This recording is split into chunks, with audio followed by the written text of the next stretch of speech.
MLC కవితకు సంబంధించిన breaking news చూస్తున్నాం. సింగరేణి కార్మిక సంఘం కేంద్రంగా జరుగుతున్న వరుస పరిణామ క్రమాలపై కవిత బహిరంగ లేఖ రాశారు. మొన్న కవితను తప్పించి కొప్పుల ఈశ్వర్ను తెలంగాణ బొగ్గుగని కార్మిక సంఘానికి గౌరవ అధ్యక్షుడిగా ఎంపిక చేశారు.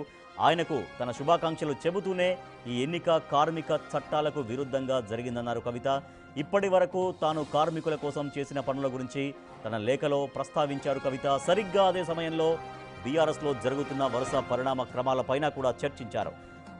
ఆపై తాను అమెరికాలో ఉండగా కుట్ర చేసి తనను తప్పించారన్న ఆవేదన వ్యక్తం చేశారు ఎమ్మెల్సీ కవిత.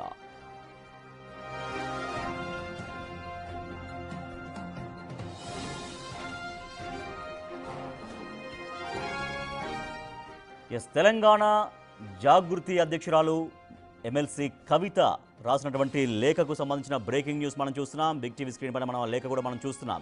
సింగరేణి కార్మిక సంఘం కేంద్రంగా జరుగుతున్నటువంటి వరుస పరిణామ క్రమాలపైన ఎమ్మెల్సీ కవిత బహిరంగ లేఖ రాశారు. మొన్న కవితను తప్పించి కొప్పుల ఈశ్వర్, ఆయన మాజీ మంత్రి, బీఆర్ఎస్ హయాంలో మంత్రిగా పనిచేశారు. కొప్పుల ఈశ్వర్ను తెలంగాణ బొగ్గుగని కార్మిక సంఘం గౌరవ అధ్యక్షుడిగా ఎంపిక చేశారు. చాలా సంవత్సరాల కాలం పాటు ఎమ్మెల్సీ కవిత బొగ్గుగని కార్మిక సంఘానికి గౌరవ అధ్యక్షురాలుగా కొనసాగుతూ వస్తున్నారు. సో అయితే తనను తప్పించి కొప్పుల ఈశ్వర్ని ఆ స్థానంలో నియమించారు గౌరవ అధ్యక్షుడిగా. ఆయనకు తన శుభాకాంక్షలు తెలియజేస్తూనే ఈ ఎన్నిక కార్మిక చట్టాలకు అనుగుణంగా జరగలేదు, కార్మిక చట్టాలకు విరుద్ధంగా జరిగింది అంటూ కవిత చెబుతున్నారు. ఇప్పటి వరకు తాను కార్మికుల కోసం చేసినటువంటి అనేక పనులున్నాయి. ఆ పనుల్లో తెలంగాణ బొగ్గుగని కార్మిక సంఘంలో ఉన్నటువంటి కార్మికులందరినీ కూడా ఐక్యం చేశానని, తనతో పాటుగా ఎంతోమంది కార్మికులు కలిసి వచ్చారని, అనేక విజయాలు తాను గౌరవ అధ్యక్షురాలిగా ఉన్నటువంటి సమయంలో సాధించామంటూ ఆమె చేసినటువంటి పనుల గురించి ఆ లేఖలో ప్రస్తావించారు. సరిగ్గా అదే సమయంలో ఓ పక్క సింగరేణి బొగ్గుగని కార్మిక సంఘం విషయంలో తనను తప్పించిన విధానాన్ని తప్పుపడుతూనే బీఆర్ఎస్లో జరుగుతున్నటువంటి వరుస పరిణామ క్రమాల పైన కూడా ఆ లేఖలో బహిర్గతం చేశారు కవిత. తాను అమెరికాలో ఉండగా ఇక్కడ కుట్ర చేసి తనను తప్పించారు అన్నటువంటి ఆవేదనను వ్యక్తం చేశారు కవిత తన లేఖలో. మా ప్రతినిధి విజయ్ మరింత సమాచారం అందిస్తారు. విజయ్, తెలంగాణ బొగ్గుగని కార్మిక సంఘానికి చాలా సుదీర్ఘకాలం పాటు గౌరవ అధ్యక్షులుగా పనిచేశారు కవిత. అయితే తనను తప్పించడానికి తీవ్రంగా తప్పుపడుతున్నారు, ఆవేదన వ్యక్తం చేస్తున్నారు. సో కవిత మాటల్లో, అంటే కవిత పూర్తి లేఖ సారాంశం ఏముంది ఇంకా? రాజేష్, తప్పకుండా. ఎందుకంటే గత 10 ఏళ్లుగా కూడా అటు తెలంగాణ బొగ్గుగని కార్మిక సంఘానికి సంబంధించి గౌరవ అధ్యక్షురాలుగా కూడా 10 ఏళ్ల పాటు సేవలు అందించారు కవిత. అయితే తనకు అంటే కొంత బీఆర్ఎస్ పార్టీ తమకు సమాచారం ఇవ్వకుండా, అలాగే కార్మిక శాఖకు సంబంధించి కార్మిక చట్టాలకు విరుద్ధంగా ఏదైతే నియమించారో కొప్పుల ఈశ్వర్ని యొక్క కార్మికకు సంబంధించి అటు తెలంగాణ బొగ్గుగని కార్మిక సంఘ అధ్యక్షుడిగా ఎప్పుడైతే నియమించారో అప్పటి నుంచి కూడా కవిత కొంత పార్టీకి మొదటి నుంచే దూరంగా వస్తున్నటువంటి పరిస్థితి కనిపిస్తా ఉంది. ఈ యొక్క పరిణామంతో ఆ దూరం మరింత పెరిగేటటువంటి అవకాశం కూడా కనిపిస్తా ఉంది. అయితే ఇటు ఆ యొక్క విషయాన్ని తప్పు పడుతూనే, బీఆర్ఎస్ పార్టీని కొంత తప్పు పడుతూనే, తాను 10 ఏళ్లుగా కూడా అటు ఏదైతే మనకు జీకేఎస్ కు సంబంధించి ఆమె అందించినటువంటి సేవలను గుర్తు చేస్తూ కూడా అక్కడ ఉన్నటువంటి కార్మికులకు ఒక బహిరంగ లేఖనైతే రాసినటువంటి పరిస్థితి కనిపిస్తా ఉంది. అయితే ఇలాంటి సిచ్యువేషన్స్ లో, అంటే 10 సంవత్సరాలు మీ కుటుంబాలకు నేను అండదండగా ఉన్నాను, మీ కుటుంబాలకు మీకు ఏ కష్టం వచ్చినా కూడా మీ వెన్నంటే నిలబడ్డాను, ఇప్పుడు అనుకోకుండా వచ్చినటువంటి ఈ పరిస్థితికి ఎవరు కూడా కృంగిపోవద్దు, నేను పదవి నాకు ఉన్నా లేకపోయినా నేను మీ వెంటే ఉంటాను అంటూ కూడా ఒక అర్థం వచ్చేలాగా ఇటు ఒక లేఖనైతే సింగరేణి కార్మికులకు సంబంధించి అటు రాసినటువంటి సిచ్యువేషన్ అయితే కనిపిస్తా ఉంది. ప్రధానంగా అన్నదమ్ముళ్ళు, అక్క చెల్లెళ్ళారా, నేను మీకు 10 సంవత్సరాలుగా చేసినటువంటి సేవలు ఏవైతే ఉన్నాయో అవన్నీ కూడా గుర్తు చేస్తూ ఈ యొక్క లేఖని రాసినటువంటి సిచ్యువేషన్ అయితే కనిపిస్తా ఉంది. మొత్తం 11 ఏరియాల నుంచి సుమారుగా 1000 మందికి పైగా కూడా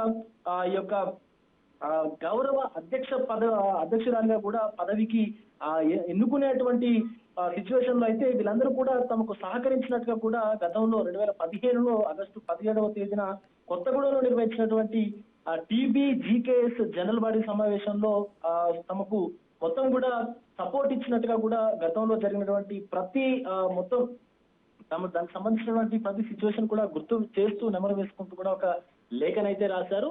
అయితే ఇటు ఈ కార్మిక చట్టాలకు వ్యతిరేకంగా కొప్పుల ఈశ్వర్ను తెలంగాణ బొగ్గుగని కార్మిక శాఖకు సంబంధించి సంఘానికి గౌరవ అధ్యక్షుడిగా నియమితులని చేయడం పట్ల కొంత విముఖతను చూపిస్తూ అంటే కొంత అసహనాన్ని వ్యక్తపరుస్తూనే ఇప్పుడు ప్రజెంట్ నేను అమెరికాలో ఉన్నాను కాబట్టి నా పైన అలాగే నన్ను పార్టీకి ఇంకా దూరం చేసేందుకు నన్ను నా కుటుంబానికి ఇంకా దూరం చేసేందుకు చర్య అంటే ఈ చర్యలు చేస్తా ఉన్నారంటూ కూడా కొంత ఆవేదన వ్యక్తం చేసినటువంటి సిచ్యువేషన్ అయితే కనిపిస్తా ఉంది రాజేష్. ముఖ్యంగా ఈ అండ్ విజయ్ అయితే గతంలో ఆ, పార్టీ రజతోత్సవ సభ తర్వాత కూడా లేఖ రాశారు. అప్పుడు తన తండ్రిని ఉద్దేశిస్తూ తండ్రిని అడ్రస్ చేస్తూ రాశారు. బీఆర్ఎస్ పార్టీ అధినేత కేసీఆర్ని ఉద్దేశిస్తూ రాసినప్పుడు సో అది కూడా చాలా తీవ్ర దుమారాన్ని రేపింది ఆ లేఖ.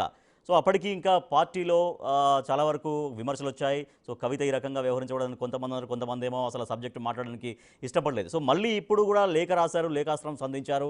బీఆర్ఎస్లో జరుగుతున్నటువంటి పరిణామాల గురించి కూడా దాంట్లో మెన్షన్ చేశారు. సో ఇప్పుడు బీఆర్ఎస్ నుంచి ఎటువంటి రియాక్షన్ వచ్చే అవకాశం ఉంది? ఎస్ రాజేష్, ఖచ్చితంగా. ఎందుకంటే కవిత విదేశాలకు వెళ్ళి అక్కడ ఉన్నటువంటి సిచ్యువేషన్ లో ప్రతిసారి కూడా ఆమె చేసేటువంటి ఏవైతే చర్యలు ఉన్నాయో పూర్తిగా చర్చనీయాంశం అవుతున్నాయని. ఎందుకంటే గతంలో మనం చూసాము తన తండ్రికి లేఖ రాసి తన తండ్రి చుట్టూ కూడా దయ్యాలు ఉన్నాయి అంటూ కూడా ఆ లేఖ ద్వారా అయితే పేర్కొంది. సో ఇప్పుడు ఈ యొక్క మనం చూసుకున్నటువంటి సిచ్యువేషన్ అయితే ఇప్పుడు ఈ ఏదైతే తెలంగాణ బొగ్గుగని కార్మిక సంఘానికి సంబంధించి అధ్యక్ష పదవికి సంబంధించినటువంటి ఎన్నిక ఏదైతుందో దాని గురించి కూడా ప్రస్తావిస్తూ పూర్తిగా ఒక లేఖను అయితే విడుదల చేసినటువంటి సిచ్యువేషన్ అయితే ఉంది. సో అప్పుడు కూడా తన తండ్రికి రాసినటువంటి లేఖ గురించి బీఆర్ఎస్ వర్గాల్లో ఎక్కడ కూడా చర్చ అయితే జరగలేదు. ఇప్పుడు కూడా అలాంటి సిచ్యువేషన్ అయితేనే కనిపిస్తా ఉంది. ఎందుకంటే అటు ఆ పార్టీ వర్గంలో ఉన్నటువంటి నాయకులకు కావచ్చు, ముఖ్య లీడర్లకు కూడా కావచ్చు, అటు అంటే పార్టీ అధినేత నుంచి ఏదైనా ముఖ్య గమనిక లాంటివి ఏమైనా సూచనలు లాంటివి అంది ఉండొచ్చు. ఎందుకంటే గతంలో రాసినటువంటి లేఖపైన కూడా ఎవరు స్పందించకూడదు అన్నటువంటి సిచ్యువేషన్ కూడా ఉంది కాబట్టి మరొకసారి కూడా ఇప్పుడు అలాంటి సిచ్యువేషనే ఎదురుపడేటువంటి అవకాశం అయితే మనకు కనిపిస్తా ఉంది Rajesh. Right, thank you Vijay. MLC Kavitha బహిరంగ లేఖ రాశారు.